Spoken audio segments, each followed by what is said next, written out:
The Book of Luke, chapter 22, verses 39 through 62. Jesus prays on the Mount of Olives. Jesus went out as usual to the Mount of Olives, and his disciples followed him. On reaching the place, he said to them, "Pray that you will not fall into temptation." He withdrew about a stone's throw beyond them, knelt down and prayed, "Father, if you are willing, take this cup from me. Yet not my will, but yours be done." An angel from heaven appeared to him and strengthened him. And being in anguish, he prayed more earnestly, and his sweat was like drops of blood falling to the ground. When he rose from prayer and went back to the disciples, he found them asleep, exhausted from sorrow.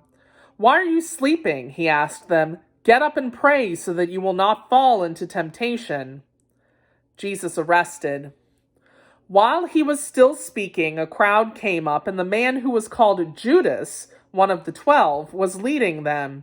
He approached Jesus to kiss him, but Jesus asked him, "Judas, are you betraying the Son of Man with a kiss?" When Jesus' followers saw what was going to happen, they said, "Lord, should we strike with our swords?"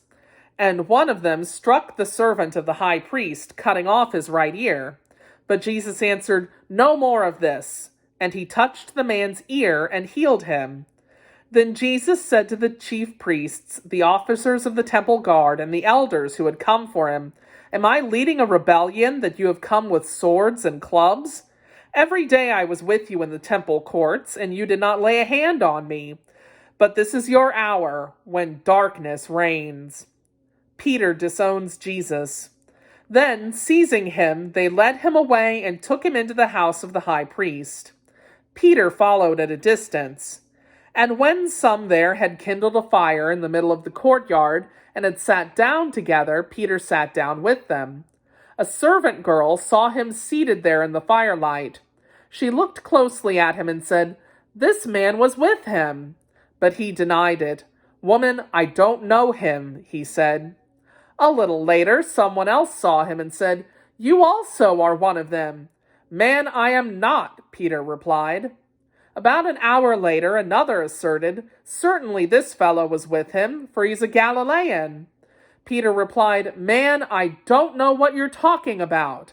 Just as he was speaking, the rooster crowed. The Lord turned and looked straight at Peter.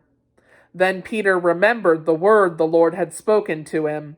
"Before the rooster crows today, you will disown me 3 times." And he went outside and wept bitterly. The word of the Lord.